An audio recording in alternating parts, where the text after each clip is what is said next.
Service sells.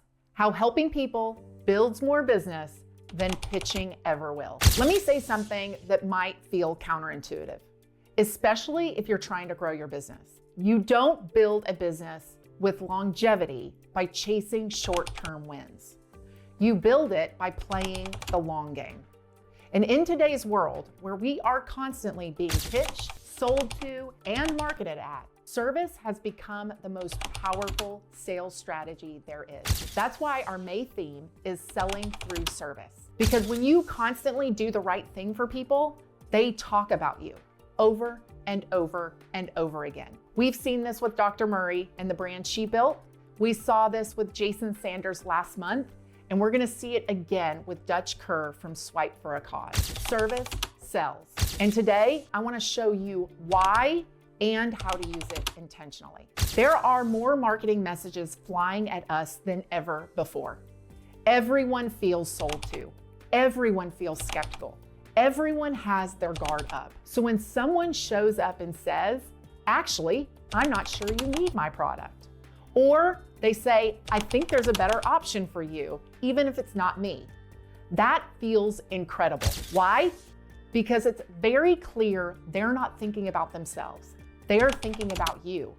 And that's where trust is built. Service sells because people don't buy from pitches. They buy from people who make their lives easier, help them make better decisions, and look out for their best interests. If you want more referrals, more repeat business, and a stronger reputation, service has to come first. The first mindset shift you have to make is abundance. You have to believe there is enough business for everyone. I was recently talking with a bookkeeping organization. They told me they worked brilliantly with restaurants and tech companies. When we actually looked at the numbers, how many restaurants and how many tech companies exist, how much work is available, it was clear they could build an incredible business focusing on just these two markets. That's abundance. If you don't believe there's enough, you'll never walk away from a deal that isn't right for the customer. And if you can't walk away, service-driven selling is not possible. The pie always gets bigger, but only if you believe it does. In B&I, we use a word that perfectly captures this idea: coopetition. At first glance, someone may look like your competition, but if you really get to know them, they may love work that you don't. They may serve a different target market. They may get calls you don't want, and vice versa. Dutch Kerr is a great example. He works in payment systems, but he doesn't love doing business with restaurants. There's another professional in our region who loves restaurants. Dutch has no problem passing that business along because he knows they'll do a better job, the customer will win, and the relationship will be strengthened. Often, your competitors are actually your best referral partners. Service-driven selling creates a win-win-win scenario. The customer wins, the provider wins, the referrer wins. That's how ecosystems are built. Service-driven sellers are curious. They don't just talk about what they do, they ask questions.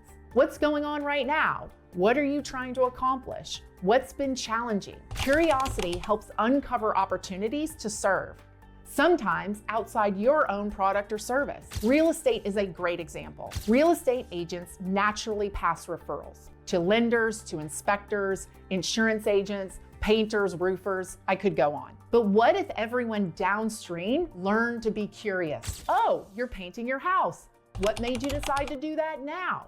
Oh, you're getting repairs done. What's driving that? Suddenly, more help becomes possible. When you become someone who helps people solve multiple problems, not just the one you sell, you become incredibly valuable. Service sells because relationships compound.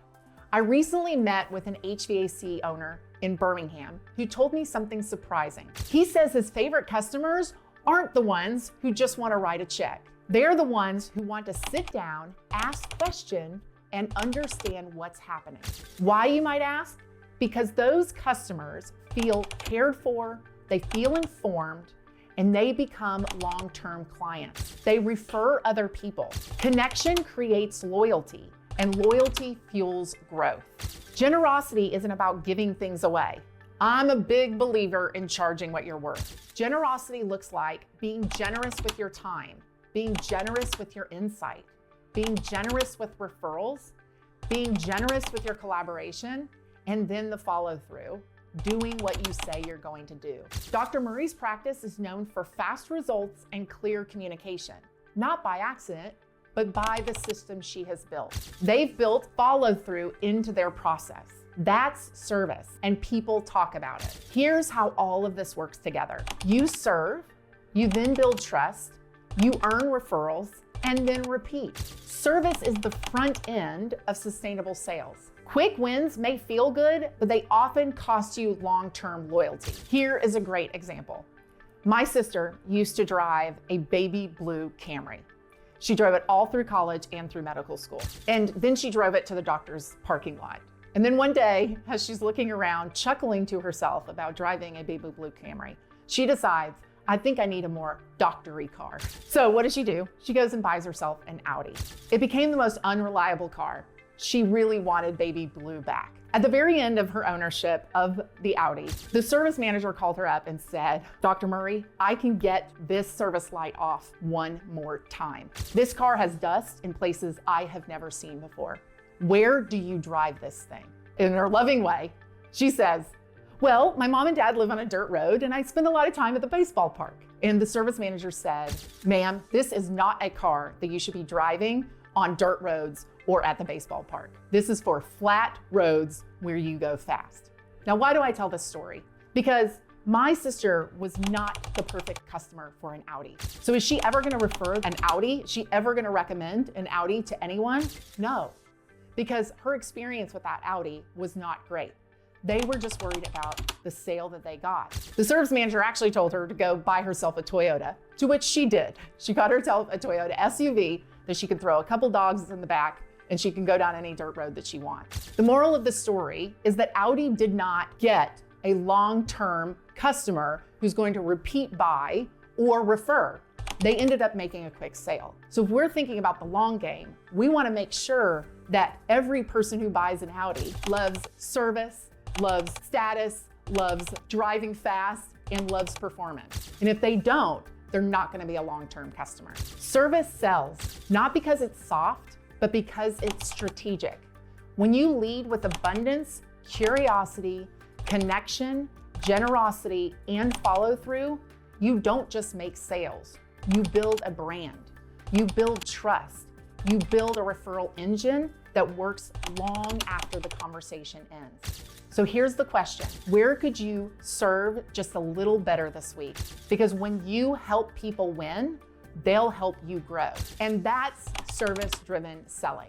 If you like this content and want more of it, please like and subscribe. We're gonna have tons more content coming your way. And don't forget to tune into the podcast From Overlooked to Consistently Booked.